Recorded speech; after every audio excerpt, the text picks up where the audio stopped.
accessible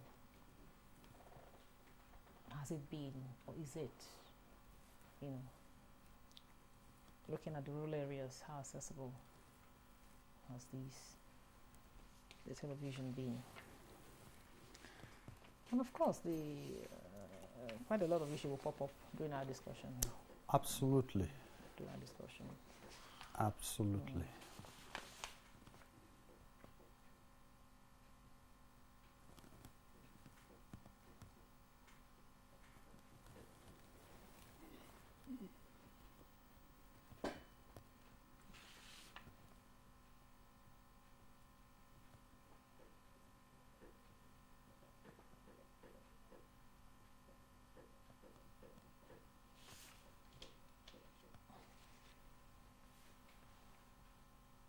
Do we have our guests on the Zoom? The Zoom guests. Do we have the Zoom guests? Hello. Okay, I can hear you now. Not yet. Okay. Okay. Our studio guest is equal to the task now. He's a veteran, old hand. So definitely, we'll handle the whole issue. We have nothing to fear. You can bank your money on that. I've already banked my career on that.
Television, which is a part of electronic mass media, has had a profound impact on Nigeria, shaping various aspects of the society, culture, and information dissemination.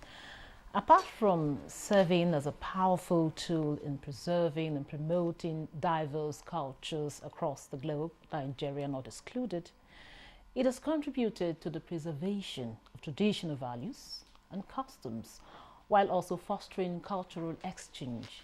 These and other reasons account for why the world at the global scale set out a special day to take stock of the impact of television, even in the competing age of social media. As the world celebrates this year's Television Day with the theme, accessibility, what then is the place of television? And how has access to television impacted on the life of people in terms of informing, educating, and entertaining? These are some of the issues we shall be discussing on Nigeria Today. Thanks for joining us and welcome to the program. I am Eucharia Clinton.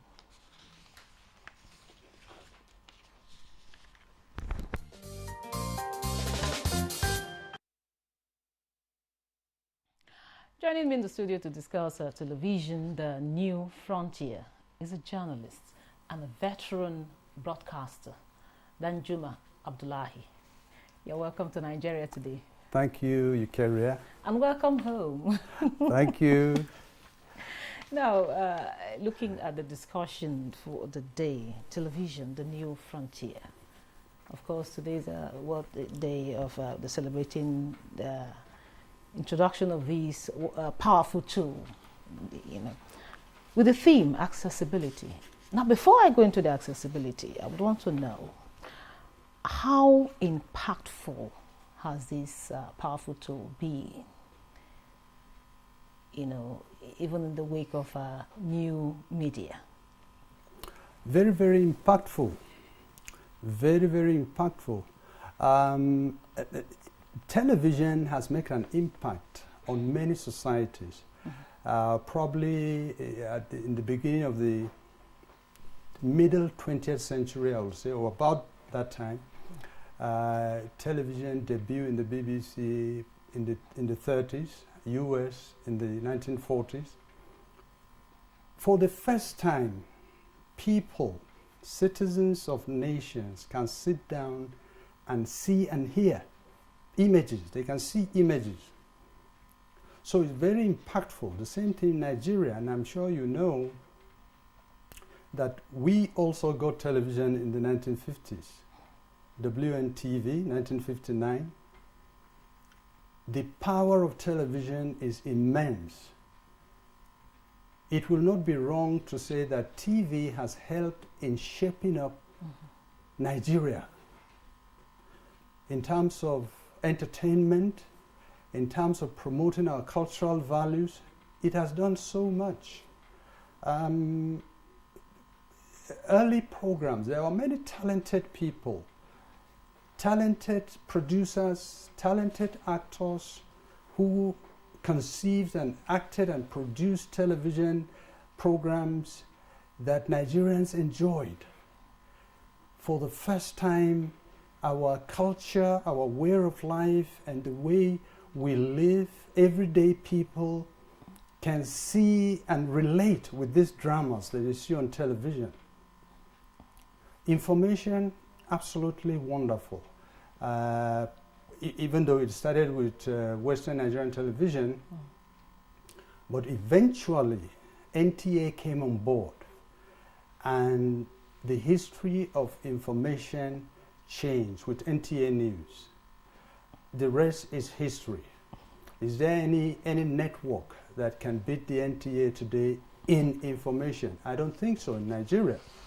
Maybe in Africa. Is one of the largest networks. So information, the informing people, news does that on the NTA. It is, everybody waits for NTA News to see which direction the government is going, to be informed. Is like a conscience of the elites. They sit down and they watch NTA News.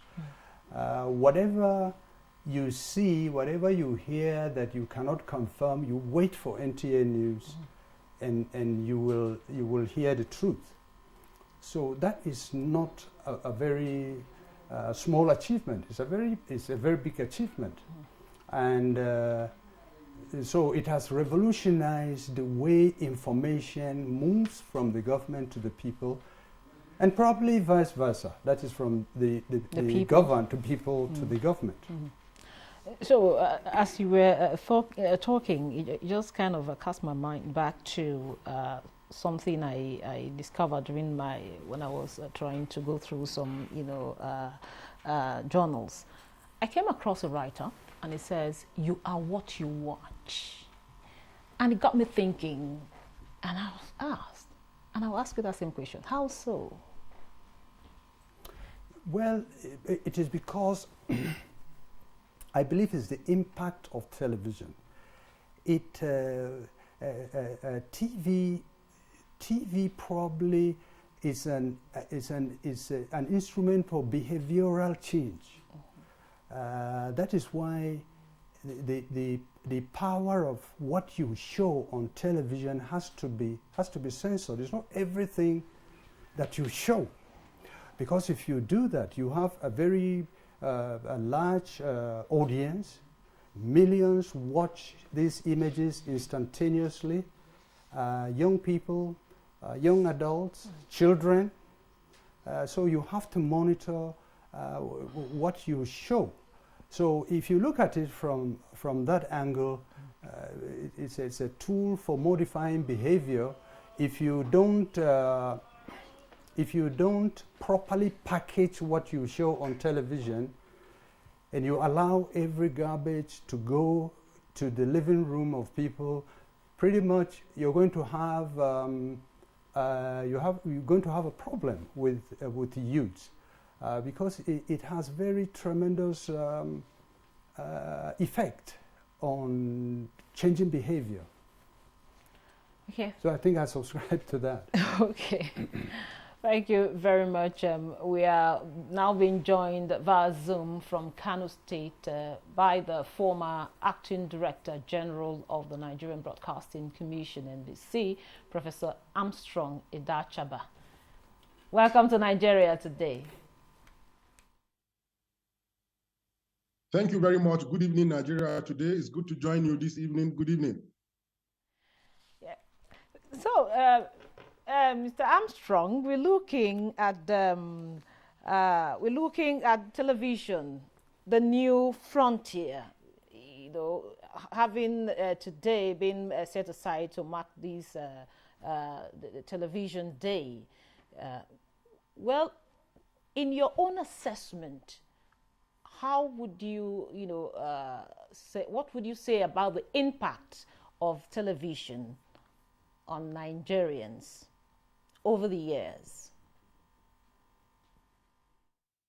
Thank you very much. I think that it's a good time actually to look at the impact of television broadly, and also with maybe special focus on Nigeria, because obviously television has emerged not just as a phenomenon globally, but also a compulsive phenomenon. If you give me 1 second, let me adjust my picture a little. I'm very sorry. Obviously, of all the media for communication, the TV has emerged, perhaps, as I said earlier, as the most compulsive, the one with the most impact. And that is obvious because of the characteristics of TV, as combining those qualities for audio and visual visibility. So it makes it drive some instantaneous impact, and it's also able to drive emotions, and it's also able, in many more ways, even enhanced by technology, to enhance or to blur reality. So TV has appropriated to itself various levels of importance. If you look at the area of business, of course, television has emerged as an enabler. There's virtually no business that doesn't rely on TV for information or for entertainment. Also as ancillary contributor, to the value chain of the business. So is it for the democratic process. If people want to do campaigns, they want to see their candidates, they want to hear them, they want to follow them to the rally, they want to see what happens even at the democratic space at the time of election. They also want to participate. They also want to see themselves as integral to the process. What about its function about socialization? Of course, there's no medium that actually has created interactiveness, social malleability, much more than television. And this is even enhanced more by the digitization of television, where pluralism is enhanced, where interactiveness is enhanced, where creativity is also been dynamized. So you see that in virtually all facets of human endeavor, TV has impressed himself as a companion and as a compulsive companion, like I said. We're going to take a short break now and listen to the views of some Nigerians as put together by Mina Daniels. Don't go away.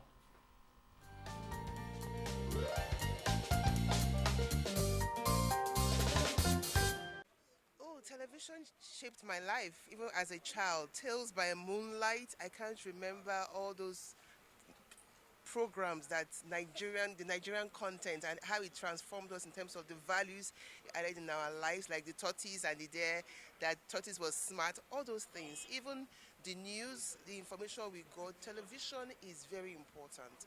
And I'm so happy that now you can even have television on your phone. The impact of TV is that maybe if you are not in the city, something may be going on. This television you have may be passing the information at that moment. It may be a live televising or after play televising. It impact more knowledge on the people to know what is going on in the society and in the country at the large. Well, television stations have really impacted greatly to the development of Nigerians and to people generally and stuff. For example, there are places we might not be able to reach, but due to television, you can be able to see it on the screen. Like most of the roads that are bad, we saw there, things that are happening in other states, we see them on television. It's very educative. And there are equally some educative programs that people love, especially on television.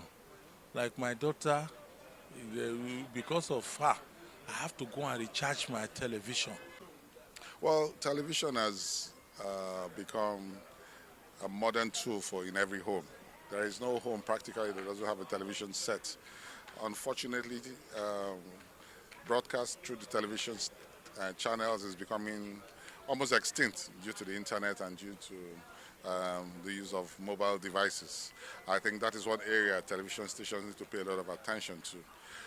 Without television, a lot of things we know currently globally we won't know. As far as in the Palestine-Israeli conflict, Ukraine, US, UK, things are known at a split second through the television. But now with the internet, it is becoming an endangered species, if I may say so.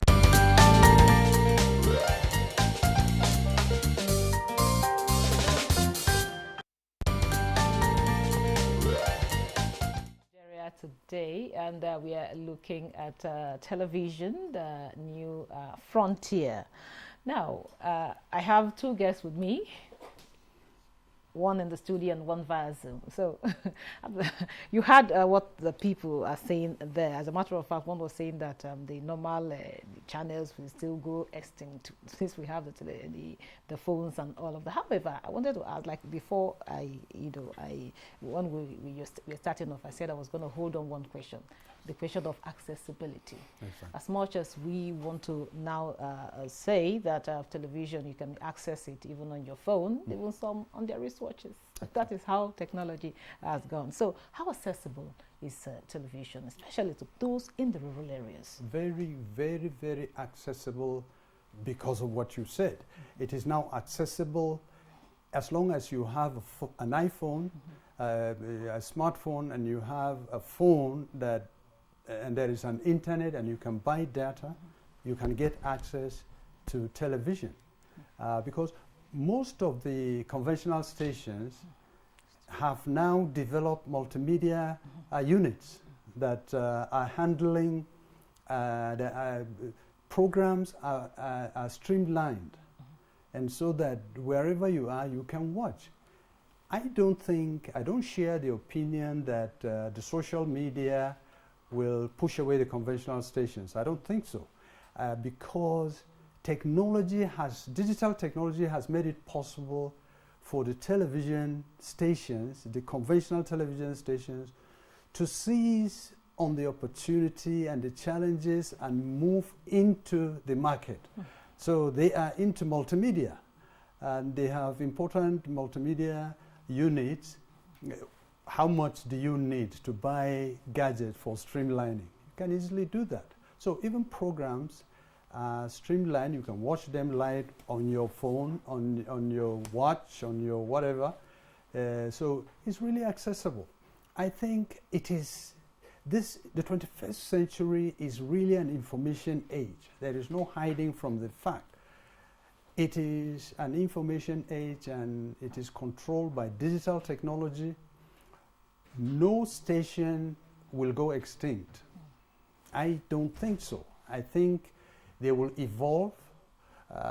If any station that is lagging behind in digital technology, I think will upgrade and meet the challenge squarely. So that's what I need. But actually, technology has increased accessibility. Yeah. Thank you very much. Professor Armstrong, having heard what Abdullahi said there, we are going almost away from the conventional into internet.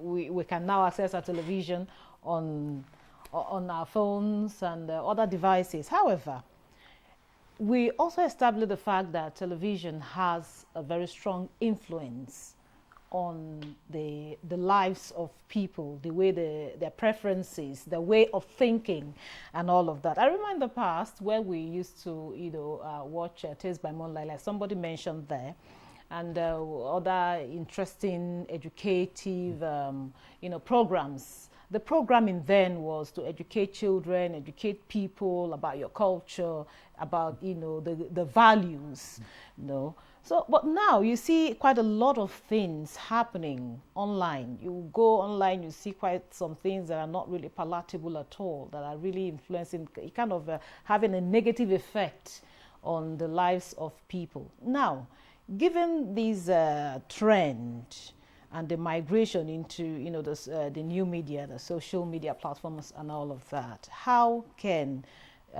the television, how can it be checked? How can the programming and all of how can it be checked, to avoid negative impact on the culture and society?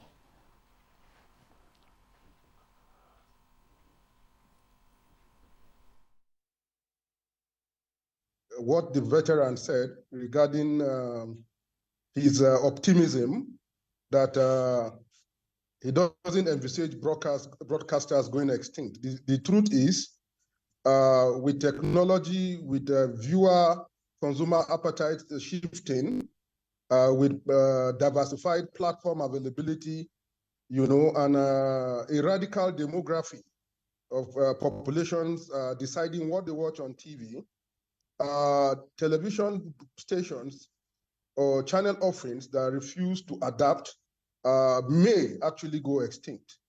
But what is interesting in view of statistics is that haven't been overtaken by the new media in most societies. So what is happening is basically is that, like the old soldier, traditional media has refused to die. And some believe, obviously, that it's not likely to die horridly as people may think. And that may also be due to several factors. One, the traditional media has its own offering that is also unique in its own way.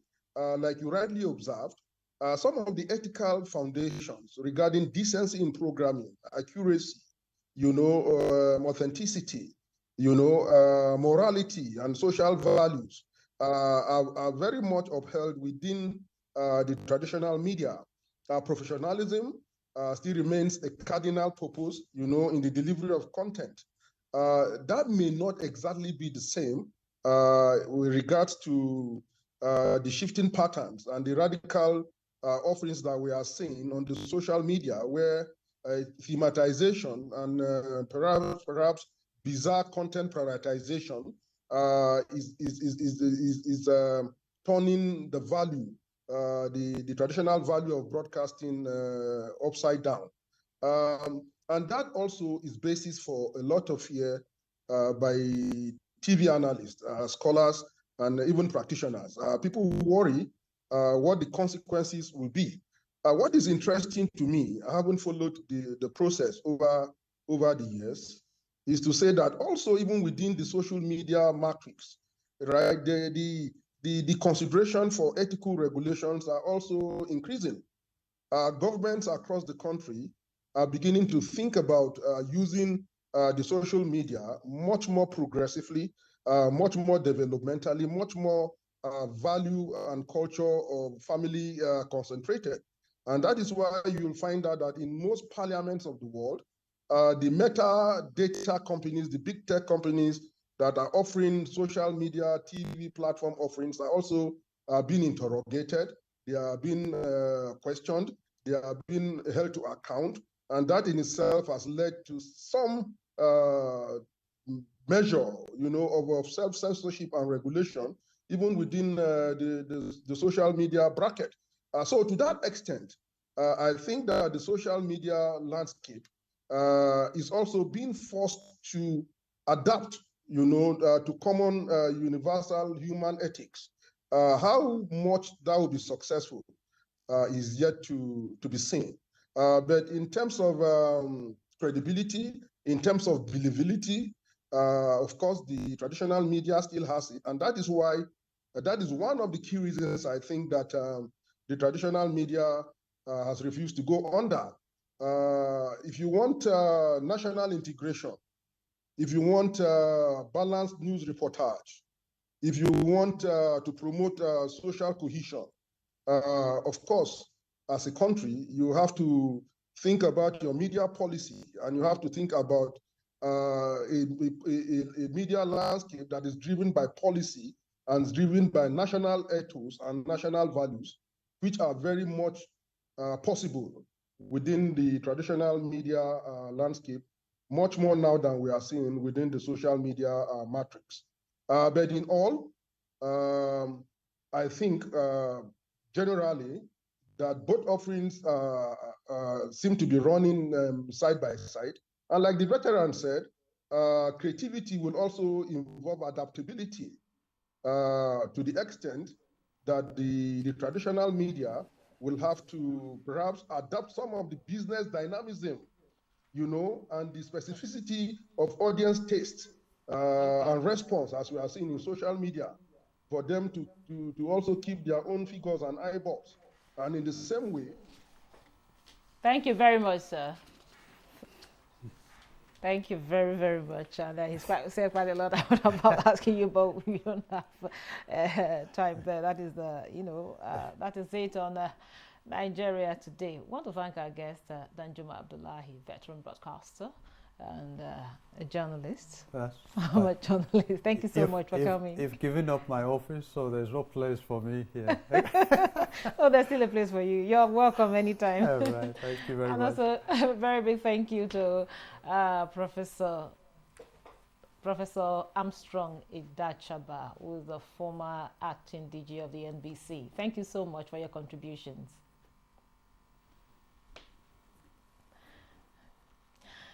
And thank you for being part of the program. Don't forget, Nigeria Today is weekday at 7:30 p.m. on NTA News 24. You can also watch these and other episodes on www.youtube.com/NTA News 24 Hub. Once again, thank you for watching. I am Victoria Clinton. Goodbye.